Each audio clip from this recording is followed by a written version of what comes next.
सिलो हिंदुस्तान के middle class ने एक नया नारा ही निकाल दिया, मजबूरी का नाम महात्मा गांधी। उनको पता ही नहीं ताकत का नाम महात्मा गांधी। दुनिया में हर मुल्क हिंदुस्तान नहीं है सर, दुनिया का एकमात्र मुल्क है आदिम काल से लेकर आज तक जहां आजादी है। ये आदमी नहीं होता ना तो ये देश आजाद नहीं होता। इतनी औकात का आदमी था ये। भगत सिंह ये सब गांधी के दुश्मन नहीं रहे, ये सब गांधी के यंग टर्क्स हैं।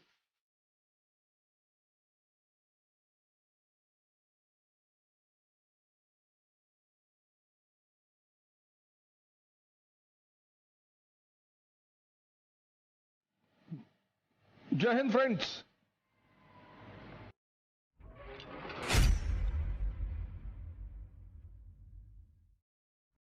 दुनिया में हर मुल्क हिंदुस्तान नहीं है सर, दुनिया का एकमात्र मुल्क है आदिम काल से लेकर आज तक जहां आजादी है। आज कितनी है ये मुझे नहीं पता, लेकिन है सर। हमारे बहुत सारे भाई बंद हैं, राजनेता हैं, विद्वान हैं, कभी भी कमेंट कर देते हैं। एक हमारे मित्र हैं, उनको अगर आपने जय श्री राम कह दिया तो कहते हैं जय श्री राम रम, ओल्ड मॉक रम। वो सौभाग्यशाली हैं जो इस संस्कृति में पैदा हुए हैं।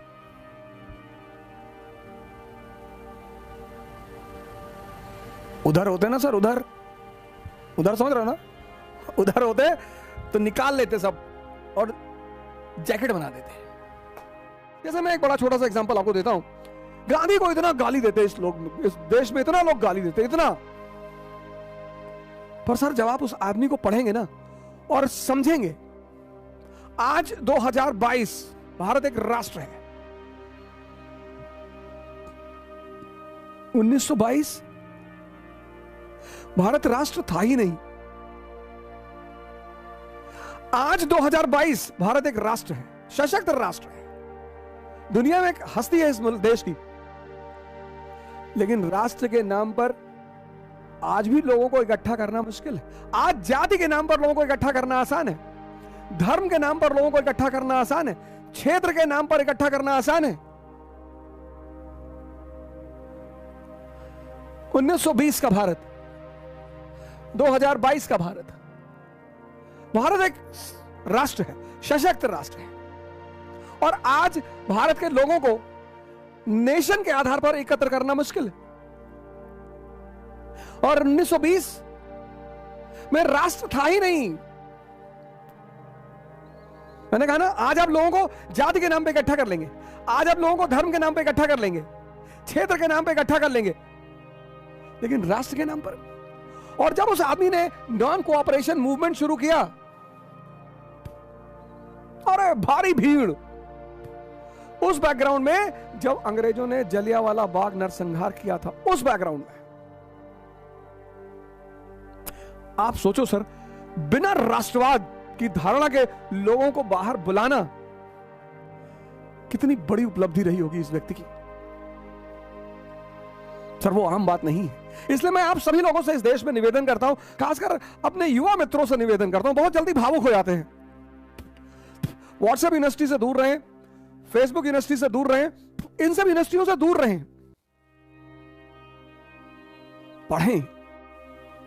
नेशनल एजुकेशन का जो प्रोग्राम चलाया गांधी जी ने एनसीएम में, नॉन कोऑपरेशन मूवमेंट में, तो नेशनल कॉलेज के प्रिंसिपल बने सुभाष चंद्र बोस। गांधी जी से मतभेद रहे, मनभेद कभी नहीं रहा, कभी नहीं रहा। बड़ी उटपटांग कहानियां फैलाई गई हैं गांधी जी और सुभाष चंद्र बोस जी के बारे में। बहुत पैट्रियट ऑफ द पैट्रियट्स कहा उन्होंने गांधी जी को। बड़ी उल्टी सीधी कहानियां उनके बारे में, बोस जी के बारे में और गांधी जी के बारे में फैलाई गई। अब जब हमारे यहां ऐसे लोग गांधी जी के बारे में पढ़ाएंगे जो गांधी को बदतमीज बोलेंगे और गाली देंगे,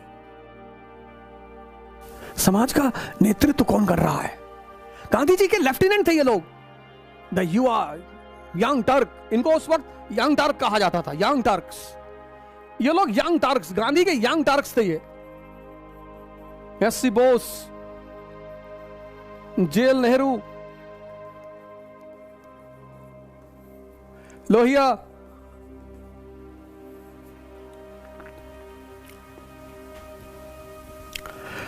जयप्रकाश नारायण, ये सब गांधी के यंग टर्क्स थे। भगत सिंह, ये सब गांधी के दुश्मन नहीं थे।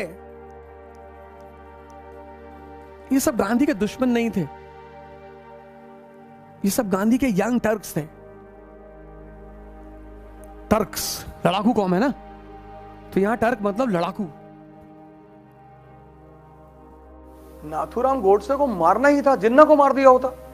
जिन्ना को मार देता भगवान बन जाता कंट्री में, क्योंकि जिन्ना के बाद दूसरा कोई मुस्लिम लीडर उस मूवमेंट को चलाने वाला था ही नहीं।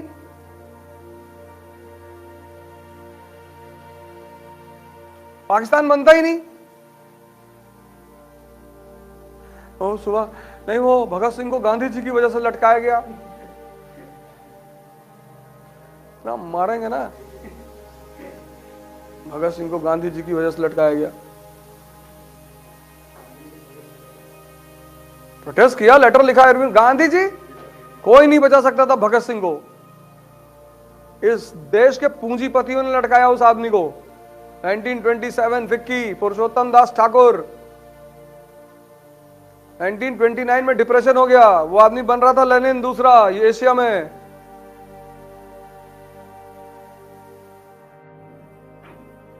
इस आदमी के पास कौन सी कंपनी है? इसका बेटा, अपने बेटे के लिए इस आदमी ने नहीं कहा। हरिलाल इसका बेटा था, हरिलाल इसका बेटा था। कहा किसी पूंजीपति से कह दो हमको लंदन भेजने पढ़ने के लिए।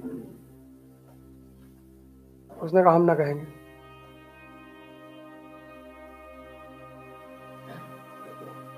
कौन सी फैक्ट्री, कौन सा मकान है, क्या है इस आदमी के पास? इसको हिंदुस्तान में लोग गाली देते हैं, 80% लोग गाली देते हैं इस आदमी को।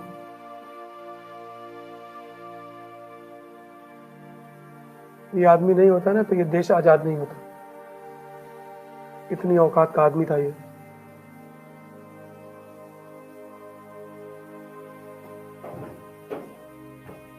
अगर ये आदमी नहीं होता ना तो देश आजाद नहीं होता।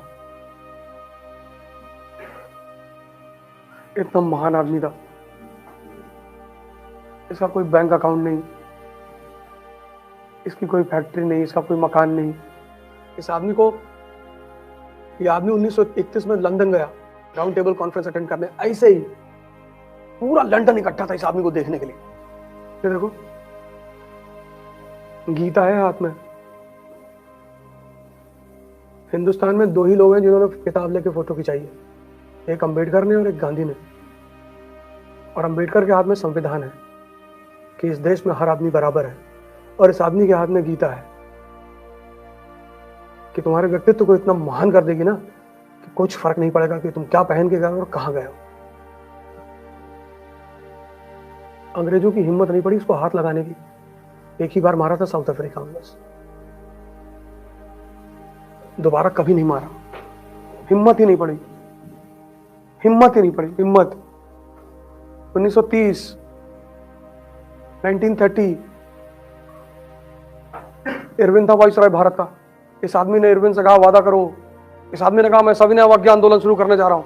इरविन ने कहा बाबा साइमन कमीशन अपना काम कर रहा है, बाबा साइमन को काम कर लेने दो, फिर हम लंदन में बैठ के चर्चा करेंगे कि भारत को आगे क्या देना है, राजनीतिक सुविधा क्या देनी है।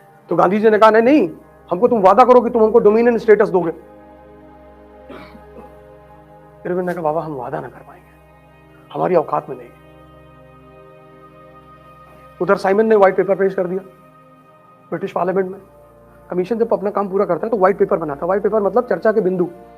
तो कमीशन ने व्हाइट पेपर दे दिया लंदन ब्रिटिश पार्लियामेंट में। उस व्हाइट पेपर में डोमिनियन स्टेटस कहीं था ही नहीं। अंबेडकर, मालवीय, जिन्ना सब लंदन में थे। अंग्रेजों ने इन लोगों को बुलाया, कहा तुम लोग, तुम्हारे पीछे जनता है? जिन्ना ने कहा हाँ मेरे पीछे 40% जनता है। मालवीय से पूछा, बोले 20% मेरे पीछे। फिर जिन्ना अंबेडकर को बुलाया, बोला तुम्हारे पीछे? बोले साहब 10% हमारे पीछे भी। बोले 70% जनता के नेता तो लंदन में है, बाढ़ में जाए गांधी। बोले गांधी को बुलाना ही नहीं। पहले राउंड टेबल कॉन्फ्रेंस में गांधी को नहीं बुलाया। और इस आदमी ने इस देश में इतना बड़ा आंदोलन खड़ा कर दिया, नमक सत्याग्रह। पूरा भारत जलने लगा। ब्रिटिश पार्लियामेंट ने फोन किया हिंदुस्तान, इरविन को, कि वैसे क्या हो रहा भैया, अंबेडकर को बुलाए, जिन्ना को बुलाए, तो तुम लोग तो कह रहे थे कि 70% लोग तुम्हारे पीछे। बोले तुम तीनों को पैदल भेजेंगे इंडिया। तो मालवीय ने कहा कि सर इसीलिए हम इस आदमी को बाबा कहते हैं, पता नहीं कब कौन कांड करते, पता ही नहीं। साबरमती से डांडी पैदल चल के गए, पैदल। एक से एक जवान निकले कि हम भी चलेंगे, 2 किलोमीटर में बेहोश हो गए। पैदल चल के गया लाठी लेकर, लाठी। तब वो गाना बना कि दे दी हमें आजादी बिना खड़क बिना ढाल। किसी को गोली मारना बहुत आसान है, किसी का विरोध करना आसान नहीं है। गांधी ब्रिटिश साम्राज्य के सामने खड़े हुए कि तुम गलत कर रहे हो। हिंदुस्तान में लोग कहते हैं मजबूरी का नाम महात्मा गांधी, ताकत का नाम। किसी का विरोध करके देखो।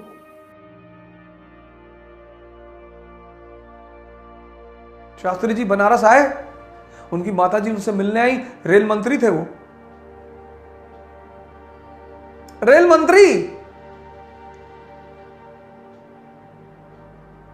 रेलवे के गार्ड का इंटरव्यू देने गए, सिलेक्शन नहीं हुआ। पैसा नहीं होता था कि नाव पर बैठकर नदी पार करके स्कूल चले जाएं। रेल मंत्री, भारत के प्रधानमंत्री बाद में, उनकी मां मिलने आई, कहीं बेटा तुम क्या करते हो? कहीं हम बाबू हैं रेलवे में। उन्होंने बताया नहीं कि मैं रेल मंत्री हूं। उनके अधिकारियों ने पूछा कि सर आपने बताया नहीं कि आप भारत के रेल मंत्री हैं? कहीं मेरी मां बहुत इनोसेंट है, इसको मैं बता देता, ये जाके लोगों को बताती, वो इसको काम सौंप देते और मैं कर नहीं पाता।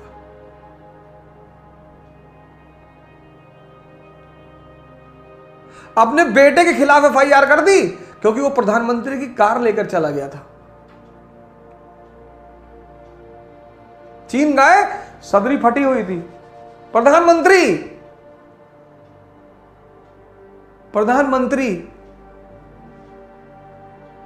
हमने इन चीजों को इज्जत देना ही छोड़ दिया।